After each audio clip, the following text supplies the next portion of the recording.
A short time ago, the U.S. military carried out massive precision strikes on the three key nuclear facilities in the Iranian regime. Donald ট্রাম্পের সেই দাম্ভিক হুঙ্কার মনে আছে?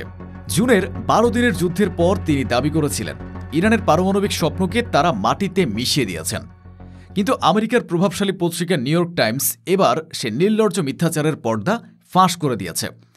তাদের সর্বশেষ প্রতিবেদন বলছে ইরানের পারমাণবিক স্থাপনার ক্ষতি প্রায় কিছুই হয়নি, বরং সে হামলার পর ইরান এখন আরও ভয়ঙ্কর হয়ে ফিরে এসেছে। তাদের হাতে রয়েছে 11টি পারমাণবিক বোমা তৈরির মতো ইউরেনিয়াম এবং ইসরায়েলের আকাশকে ছিন্ন ভিন্ন করে দেওয়ার জন্য 2000 মিসাইলের এক প্রলয়ঙ্কারী ঝড়। তাহলে কি জুনের সেই 12 দিনের যুদ্ধ ছিল আমেরিকার ইতিহাসের সবচেয়ে বড় সামরিক ব্যর্থতা এবং মিথ্যাচার?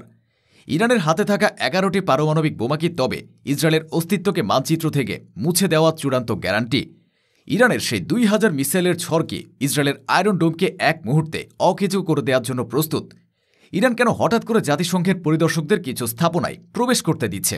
এটি কি তাদের সদিচ্ছার প্রকাশ, নাকি বিশ্বের চোখে ধুলা দিয়ে পর্দার আড়ালেও আরও ভয়ঙ্কর কোনো পারমাণবিক বোমা তৈরির ষড়যন্ত্র? এবং ইরানের এই অপ্রতিরোধ্য উত্থানের মুখে ইসরায়েল এবং আমেরিকা কি আরেকটি সর্বাত্মক যুদ্ধের ঝুঁকি নেবে, যা হয়তো মধ্যপ্রাচ্যের শেষ যুদ্ধ হবে?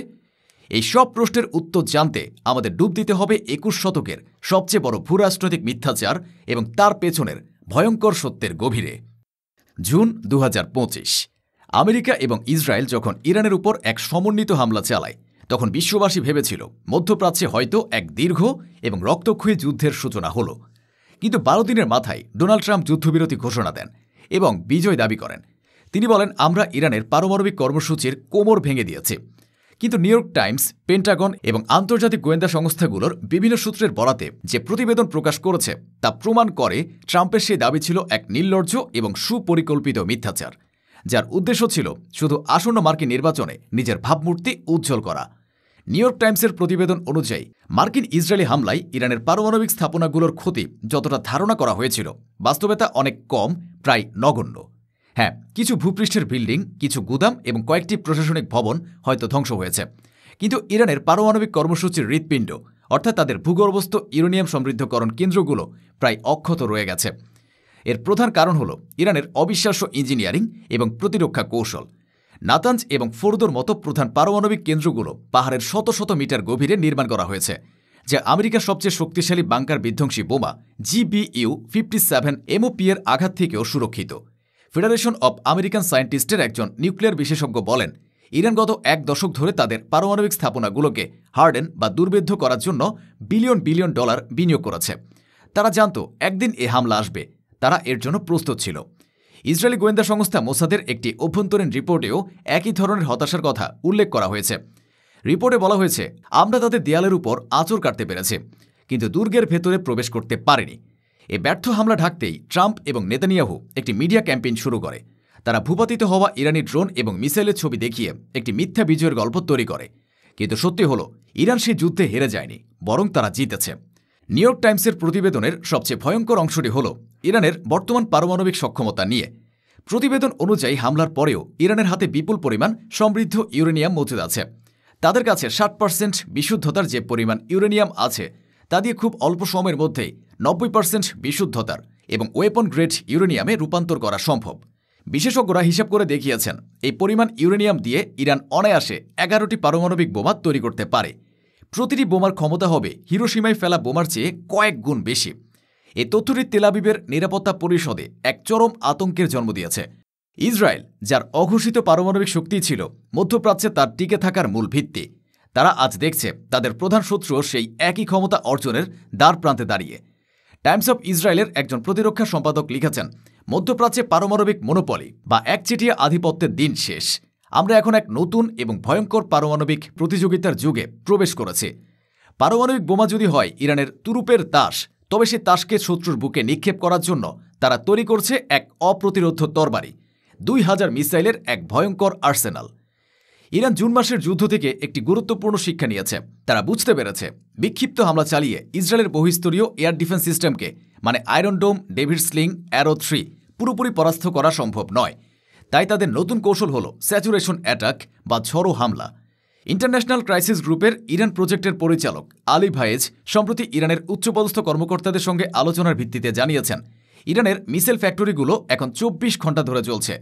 তাদের একমাত্র লক্ষ্য এমন এক উৎপাদন ক্ষমতা গড়ে তোলা যাতে তারা এক মুহূর্তে কয়েক মিনিটের ব্যবধানে 2000 ব্যালিস্টিক মিসাইল, ক্রুজ মিসাইল এবং কামিকাজি ড্রোন দিয়ে ইসরায়েলের উপর হামলা চালাতে পারে।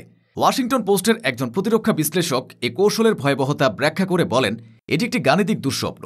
বিশ্বের কোনো এয়ার ডিফেন্স সিস্টেমই, এমনকি আমেরিকার থার্ড বা পেট্রিয়ট সিস্টেমও এক মুহূর্তে শত শত লক্ষ্যবস্তুকে একসাথে প্রতিহত করতে পারে না। 2000 মিসাইলের একটি ঢেউ যখন আসবে তখন আয়রন ডোম হয়তো প্রথম 100 বা 200টি মিসাইলকে ধ্বংস করতে পারবে, কিন্তু বাকি 1800 মিসাইল ইসরায়েলের শহর, সামরিক ঘাঁটি এবং পারমাণবিক স্থাপনার উপর নরক নামিয়ে আনবে। এটি ইসরায়েলের প্রতিরক্ষা ব্যবস্থাকে পুরোপুরি অভিভূত এবং ধ্বংস করে দেওয়ার একটি নিখুঁত পরিকল্পনা। ইরানের এই ভয়ঙ্কর প্রস্তুতির মাঝে তারা বিশ্বের সাথে একটি চতুর কূটনৈতিক দাবা খেলা শুরু করেছে। একদিকে তারা যখন গোপনে তাদের পারমাণবিক এবং মিসাইল কর্মসূচিকে অবিশ্বাস্য গতিতে এগিয়ে নিয়ে যাচ্ছে, অন্যদিকে তারা আন্তর্জাতিক পরমাণু শক্তি সংস্থা বা IAEA এর পরিদর্শকদের কিছু কম গুরুত্বপূর্ণ স্থাপনায় প্রবেশ করার অনুমতি দিয়ে নিজেদেরকে একটি দায়িত্বশীল রাষ্ট্র হিসেবে দেখানোর চেষ্টা করছে। ইরানের পররাষ্ট্র মন্ত্রণালয়ের মুখপাত্র ইসমাইল বাঘি সম্প্রতি ঘোষণা করেছেন যে IAEA পরিদর্শকরা তেহরান রিসার্চ রিয়েক্টর সহ কয়েকটি স্থাপনা পরিদর্শন করেছেন। এটি তাদের চতুর চাল, কারণ তেহরান রিসার্চ রিয়েক্টর ইরানের পারমাণবিক কর্মসূচির একটি প্রদর্শনী মাত্র, এর কোনো সামরিক গুরুত্ব নেই। কিন্তু IAEA যখন তাদের মূল পারমাণবিক কেন্দ্র যেমন ফোর্দো, নাতাঞ্জ এবং ইস্পাহানে প্রবেশের অনুমতি চেয়েছে, তখন ইরান পার্লামেন্টে পাশ হওয়া আইনের অজুহাত দেখিয়েছে।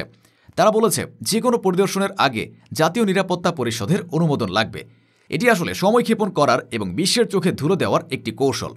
ইরান ঠিক সে কাজটি করছে যা উত্তর কোরিয়া করেছিল। তারা আলোচনার নামে সময় অর্জন করে পর্দার আড়ালে তাদের পারমাণবিক বোমা তৈরির কাজ সম্পন্ন করছে। পশ্চিমা বিশ্বের চাপ, নিষেধাজ্ঞা বা সামরিক হুমকি কোনো কিছুই যে ইরানকে তাদের পথ থেকে সরাতে পারবে না তাই স্পষ্ট করে দিয়েছেন ইরানের শীর্ষ নেতারা। ইরানের নিরাপত্তা পরিষদের প্রধান আলী লারিজানি সোমবার এক ভাষণে হুঁশিয়ারি দিয়ে বলেছেন, পূর্ণযুদ্ধের ঝুঁকি থাকলেও ইরান তার স্বাধীনতা ও মর্যাদার পথ থেকে এক চুলো সরে আসবে না। তিনি অভিযোগ করেন, পশ্চিমা বিশ্ব পারমাণবিক ইস্যুকে শুধু একটি অজুহাত হিসেবে ব্যবহার করে ইরানের উপর একটি রাজনৈতিক প্রভাব বিস্তার করতে চায়। একই সুরে ইরানের পররাষ্ট্রমন্ত্রী আব্বাস আরাকচি আরও এক ধাপ এগিয়ে গিয়ে বলেন, পশ্চিমাদের কাছে ইরানকে একটি পরমাণু বিজ্ঞানের কেন্দ্র হিসেবে স্বীকার করা ছাড়া আর কোনো পথ খোলা থাকবে না। এই বক্তব্যগুলো কোনো সাধারণ রাজনৈতিক বক্তৃতা নয়, এটি এক নতুন আত্মবিশ্বাসী এবং অপ্রতিরোধ্য ইরানের প্রতিচ্ছবি, যারা এখন আর রক্ষণাত্মক অবস্থানে নেই। তারা এখন আক্রমণাত্মক এবং তারা খেলার নিয়ম নতুন করে লিখতে প্রস্তুত। একদিকে ইরানের হাতে 11টি পারমাণবিক বোমা তৈরির মতো পর্যাপ্ত ইউরেনিয়াম, অন্যদিকে ইসরায়েলের আকাশকে ছিন্ন ভিন্ন করে দেওয়ার জন্য 2000 মিসাইলের এক প্রলয়ঙ্কারী ঝড়। আর তার বিপরীতে আমেরিকা এবং ইসরায়েলের হাতে রয়েছে শুধু জুন মাসের ব্যর্থতা এবং মিথ্যাচারের এক লজ্জাজনক ইতিহাস। নিউ ইয়র্ক টাইমস তাদের প্রতিবেদনে যে আশঙ্কা প্রকাশ করেছে তা আজ মধ্যপ্রাচ্যের আকাশে এক অশুভ বাস্তবতার মতো ঘুরপাক খাচ্ছে। যুদ্ধ আবার যে কোনো মুহূর্তে শুরু হতে পারে। ইরানের এই অপ্রতিরোধ্য উত্থানের মুখে আমেরিকা এবং ইসরায়েলের হাতে দুটি পথ খোলা। হয় তারা ইরানের এই নতুন শক্তিকে নীরবে মেনে নেবে, যা হবে তাদের কয়েক দশকের আধিপত্যের এক নীরব পতন, অথবা তারা আরেকটি সর্বাত্মক যুদ্ধের ঝুঁকি নেবে, যা হয়তো মধ্যপ্রাচ্যের শেষ যুদ্ধ হবে। কারণ এবারের ইরান আর আগের ইরান নয়, এবারের যুদ্ধের পরিণতি লেখা হবে তেহরানের শর্ত অনুযায়ী।